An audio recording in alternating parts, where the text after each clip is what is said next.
Hello friends, तर कशा आहात सर्व? मजेत ना? तर स्वागत करते तुमचं अजून एक आपल्या छोट्या आणि नवीन व्लॉग व्हिडिओमध्ये.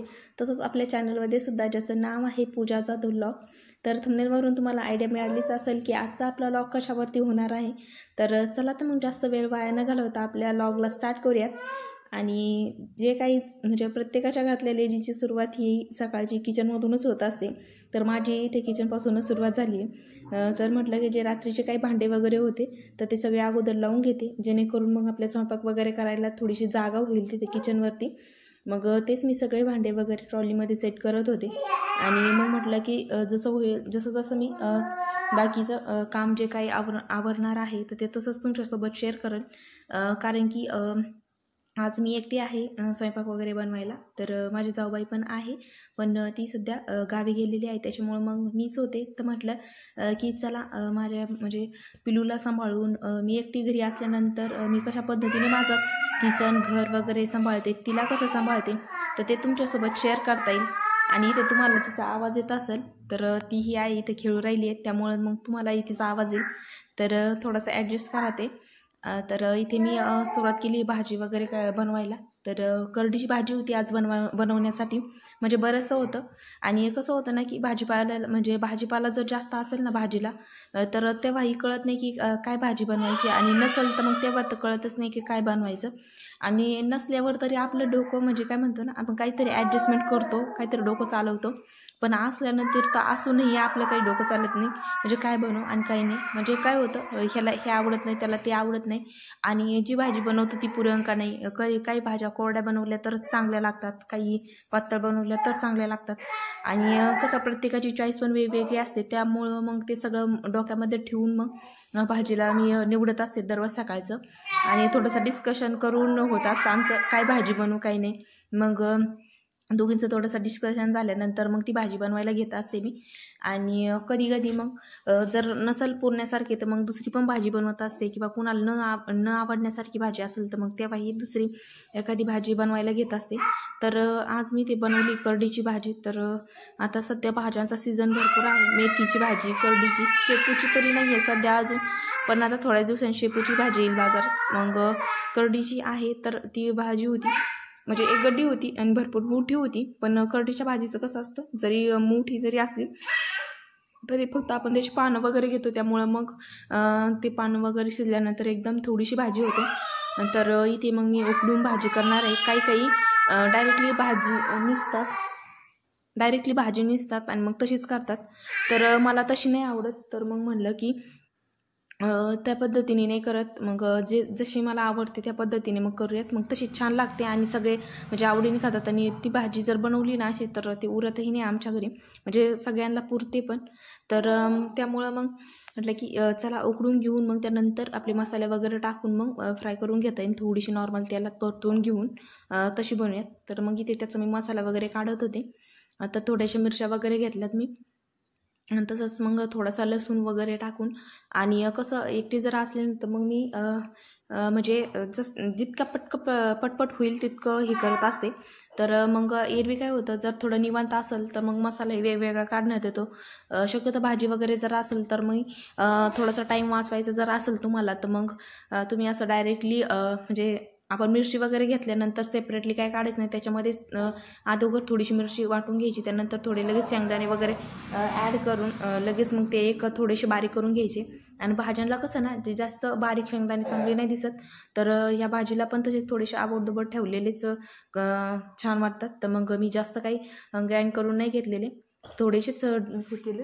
तर इथे माझी भाजी पण शिजत आली आहे, तर मी ते चेक करत होते. आणि ही भाजी कशी चांगली जर शिजल्या गेली, म्हणजे पूर्ण झालेली भाजी पण चांगली लागत नाही, थोडीशी त्याच्यामध्ये कस राहायला पाहिजे. मग ती कशी त्याचं म्हणजे दिसताना पण छान दिसते आणि व्यवस्थित लागते. नाही तर मग जास्त गाळ झाल्यानंतर आपण मसाले जरी ॲड केले तरी पण ते काही चांगले लागणार नाही त्यासाठी. तर इथे मी साईड बाय पातळ भाजी म्हणून हे कडण बनवते आहे तुरीचं, जे उतळीचं म्हणतात, काही हुलग्याचं पण म्हणतात. तर मी आमच्या इकडे पण म्हणजे उतळीचंच म्हणतात शक्यतो, तर मग तेच म्हणते मी. इकडे आल्यानंतर इथे मी उतळीचं कडण बनवायला घेतलं आहे. आणि कसं ती भाजी परतवल्यानंतर थोडीशी वाटायला लागली मला आणि एकच गड्डी होती, त्यामुळे मग सगळ्यांना पुरणार नाही. आणि कोरडी भाजी असल्यानंतर शक्यतो पुरत पण नाही. आणि मी तुम्हाला म्हटलं की सगळ्यांना आवडते ती भाजी, त्यामुळे मग साईड बाय थोडीशी इथं उतवळी होती तर मी ती घेतली. आणि तुम्ही इथं पाहू शकता की मी डायरेक्टली पाण्यात टाकली होती त्याला निसता. तर असं जास्त जर तुम्हाला थोडासा टाईम जर वाचवायचा असलं तर आपले जे कोणते पण कडधान्य जरी असले तर तुम्ही डायरेक्टली पाण्यामध्ये टाकले तरी पण जे काही खडे वगैरे त्याच्यामध्ये असतात किंवा न शिजलेले कडधान्य जे असतात म्हणजे भिजलेले न भिजलेले जे कडधान्य असतात ते पाण्यामध्येच राहतात खाली. आणि जे आपले त्याला चांगले मोड वगैरे आले तर ते आपण वर्षावरती आपण काढून घेऊन शिजवायला टाकू शकतो. तर मग साईड बाय तोपर्यंत कुकर लावून दिलाय तिकडे. तर म्हणलं तोपर्यंत चपात्या वगैरे करून घेते मी, कारण की चपात्यांना पण टाईम लागतो. तर मग पटकन चपात्या करून घेतल्या आणि ते माझ्या चपात्या झालेल्या आहेत. तर मी तुम्हाला ह्या सगळ्या क्लिप एकदम स्पीडनी आणि शॉर्टकटमध्येच दाखवणार आहे. आणि तसं पाहायला गेलं तर स्वयंपाकाला किती टाईम लागतो कोणत्या भाजीला तर तुम्हाला माहितीच आहे.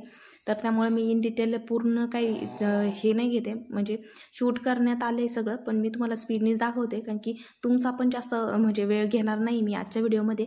आणि तरी ते शेंगदाणे संपले होते तर मी जास्तीचे शेंगदाणे थोडे भाजून ठेवत असते. तर ते मी भाजून घेत होते कढई थोडीशी होण्या अगोदर. तरी ते मी जी भाजी आपली शिजून ठेवली ते मी ती पिळून गार पाणी वगैरे ॲड करून मग पिळून ठेवली होती थोडीशी सुकण्यासाठी. तर मग ती थोडीशी वेगवेगळी करून मग ती ते परतून घेते मी. तर डायरेक्टली मी शेंगदाण्याचे जे कूट बनवला होता, म्हणजे कूट मिरची वगैरे टाकलं होतं. तर मग मिरची कच्ची नाही लागत त्यामुळे मग तशीच नाही राहावं त्यासाठी मग मी अगोदर तेलात मसालाच टाकला. मी त्यानंतर आपली जी भाजी आहे ती सुकी करून ठेवली, म्हणजे वेगवेगळी करून ठेवली ती मग तशीच टाकली. या भाजीचं काय होतं ते आपण पिळल्याने एकत्र पिळतो ना तर ते सगळे गठ्ठे तसेच राहतात, त्याच्यामुळे मी अगोदर सेपरेट करून घेतलं होतं आणि मी तसेच मग परतून घेतल्यानंतर म्हणजे मस्त दिसते मग नंतर ना. आणि परतवल्या जाते प्रत्येक काय म्हणता ठोम न ठोक.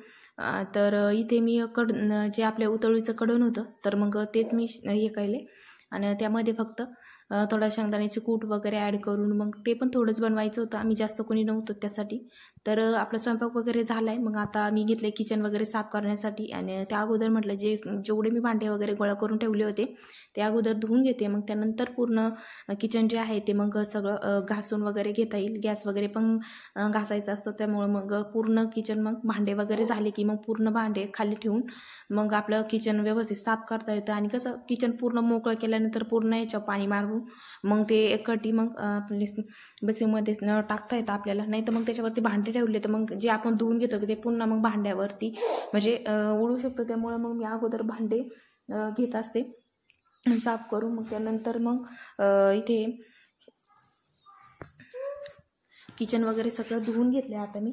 आणि तर पिल्लूचं पण इथं साईड बाई माझ्यासोबत अँकरिंग करायचं म्हणजे व्हॉइस ओव्हर द्यायचं काम चाललंय, अँकरिंग आलं होतं सॉरी.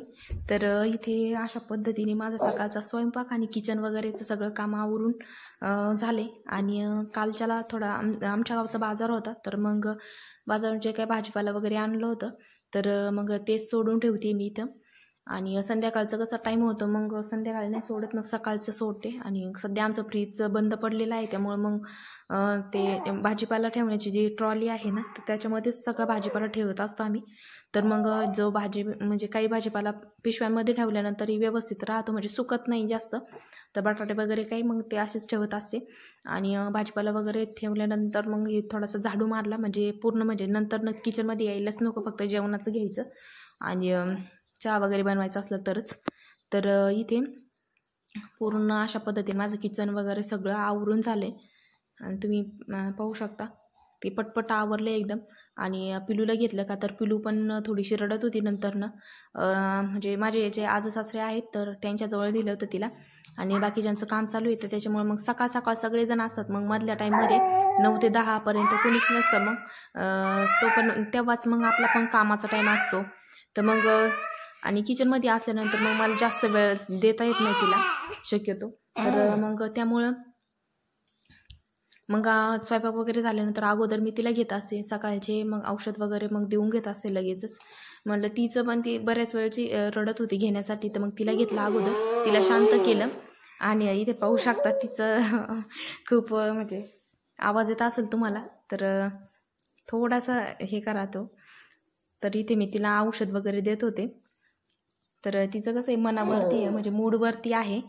कधी कधी पहिले तर लवकर पेते, पण कधी कधी हे करते, नाही तर कधी कधी खूप नाटक करते औषध घेण्यासाठी. पण म्हणजे आज नाही करत, पूर्ण तोंड एकदम पॅक धरून ठेवते. आणि मग औषध कसे देणार, त्यामुळं थोडेसे तिचे पाय वगैरे धरून मग मी तिला हे केलं होतं. तर इथे मी तिला हाय वगैरे करायला लावत होते. तर पाहती ती, म्हणजे असं मोबाईलमध्ये पाहती, व्हिडिओ कॉल वगैरे करता तिचे पप्पा, तर तिला सवय आहे मोबाईलमध्ये पाहण्याची. आणि तसं मी जास्त तिच्याकडे मोबाईल वगैरे देत नाही शक्यतो, म्हणजे बिलकुल मोबाईल तर हातात देतच नाही. मोबाईल म्हणून कवर देत असतो आम्ही, मोबाईलचं कवर. कारण की आपण जर मोबाईल जर घेतला ना हातात, मी असं एडिटिंग वगैरे करत असले तर ती माझ्याकडे पाहते, म्हणजे माझ्यापाशीच असते ना दुपारी, तर त्यामुळं मग ती माझ्या हातात मोबाईल पाहिला की तिला पण मोबाईल पाहिजे असतो. मग त्यामुळं मग मोबाईलचा कवर देत असते मी तिच्या हातात. आणि तिला कसं घेता पण येतो, आणि तिचं कसं काही पण घेतलं की लगेच तोंडात घालायचं. तरी ते मी आंघोळ वगैरे करून कपडे वगैरे धुवून आले, त्यानंतर फ्रेश वगैरे झाले. आणि त्यानंतर म्हणजे केस वगैरे आवरून, माझं स्वतःचं आवरून मग देवपूजा वगैरे करायला घेतली. आणि पिलू मला जास्तच आवाज येत असेल आता, ती खेळू राहिली. आणि तिचा म्हणजे आता मी बोलते ना, तर त्यामुळे तिला पण बोलायचं, त्यामुळे मग ती पण जास्त आवाज करते. तर आजच्या लॉगमध्ये आम्ही दोघींनी व्हॉइस ओव्हर दिला असं समजून हे करा. तर इथे मी देवपूजा वगैरे करायला घेतली होती. तर तुम्ही म्हणता तुम्ही देवघरात नाही ठेवत का म्हणजे देव वगैरे, तर ते आमची साईड म्हणजे देवघराचा जो एरिया आहे तर तो चुकीच्या ठिकाणी झालेला आहे आमचा. त्यामुळे आम्हाला देवघर थोडं शिफ्ट करायला लावलं. त्यामुळे मग हे दुसऱ्या रूममध्ये घेतले आम्ही. आता फक्त देवाराच घेतला, मग पहिल्या देवाऱ्यामध्येच ठेवले आम्ही. आणि जसं या अगोदर दाखवलं, तर मी एकदा जेव्हा मी होम टूर दिले आमच्या घराचं, तर तुम्हाला किचनमध्ये तुम्ही पाहिलं असं साईडला, तर तिथे फर्निचरमध्ये आम्ही देवघर बनवून घेतलेलं आहे. पण तिथे देव नाही ठेवत आता, तर इकडे आणलेत आता मागेच. तर मग इथे आमच्या शेजारच्या काकू आल्या होत्या, त्यांना कॉल करायचा होता. तर त्यासाठी मग त्या विचारत होत्या घरी कुणी आहे की नाही. मग त्यांना कॉल वगैरे करून दिला. आणि त्यांना थांबा म्हणत होते, चहा वगैरे घेऊन जा. तर त्या बोलत होते, मग त्यांच्यासोबत हे बोलत होते. आणि आवरून चालू होतं. म्हणलं मग काही नाही तर मग तसं जर आवरून नाही झालं तर मग कुणी जर आलं तर मग आपण एकदम घाई गडबडीमध्ये पटकन बोलतो. आणि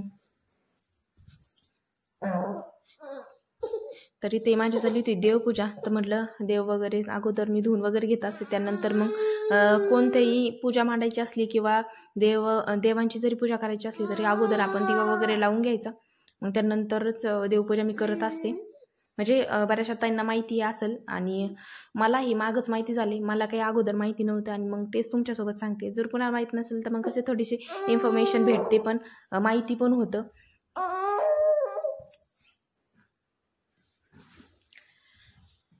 तर त्यानंतर मग मी पूजा वगैरे करायला घेतली.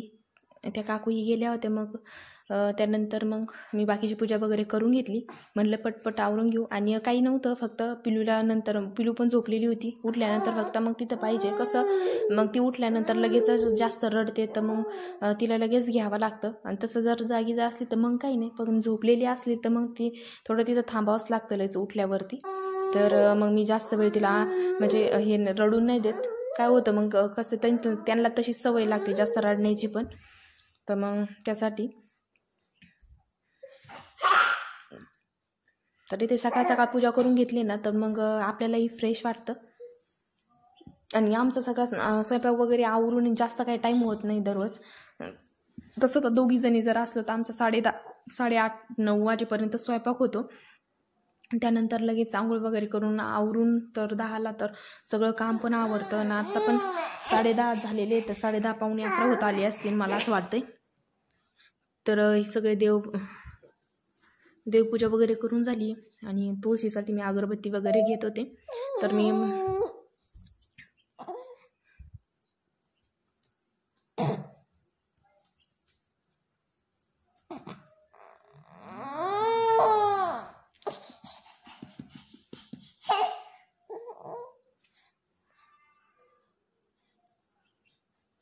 तर माझी पूजा वगैरे सगळी तरी ते तुम्ही पाहू शकता. सकाळचे 11ला 5 मिनिटं बाकी आहेत. आणि जसं की मी तुम्हाला म्हटलं होती, माझं सकाळचे 7 ते 11चं डेली रुटीन आज तुम्हाला शेअर करणार आहे. तर ते तुमच्यासोबत थोडक्यात शेअर म्हणजे करण्याचा प्रयत्न केला. तसं पाहायला गेलं तर आपल्या सगळ्यांचंच रुटीन जे आहे म्हणजे ज्या घरी राहतात आणि त्यांच्या मुलं वगैरे आहेत, आणि तर त्यांचं तर रुटीन सकाळी म्हटलं तर सकाळी जर स्टार्ट केलं तर संध्याकाळनं संपण्यासारखं आहे. आणि त्यामध्ये काय काय घेणार दिवसभराच्या ह्याच्यात, आणि म्हणजे पूर्ण आपला जो लॉग आहे तो कमी पडेल मला असं वाटतंय पूर्ण रुटीन शेअर करण्यासाठी. तर तेच मी तुम्हाला माझं जे काय आहे 7 ते 11चं रुटीन ते थोडक्यातच शेअर करण्याचा प्रयत्न केला आहे. तर आय होप की तुम्हाला आजचा व्हिडिओ आवडेल. आणि तर मग अशी कपडे वगैरे ते काय जास्त दाखवलं नाही, कारण की कपडे भरपूर होते आणि आंघोळ केली त्याच्यानंतर लगेच कपडे वगैरे धुवायला घेतलं. म्हटलं की मग पूजा वगैरे निवांत करता येते. आणि तसं आंघोळ केल्यानंतर लगेचच पूजा केली की मग थोडंसं आपण पटपटच देवपूजा करतो, असे मन लावून काही पूजा करता येत नाही. तर इथे मी थोडक्यात तुम्हाला माझं जे काही डेली रुटीन आहे ते तुमच्यासोबत शेअर करण्याचा प्रयत्न केला आहे. आणि घर पाहून आणि पिलूला पाहून कसं मी सगळं मॅनेज करते ते तुमचं थोडक्यात शेअर करावं. तर आय होप की तुम्हाला आजचा व्हिडिओ आवडेल. आणि व्हिडिओ आवडले असेल व्हिडिओला एक लाईक करा आणि आपल्या चॅनल सबस्क्राईब करायला विसरू नका. तर चला तर भेटूयात मग आपल्या अशाच एका नवीन व्लॉगमध्ये. तोपर्यंत सर्वांनी काळजी घ्या. बाय.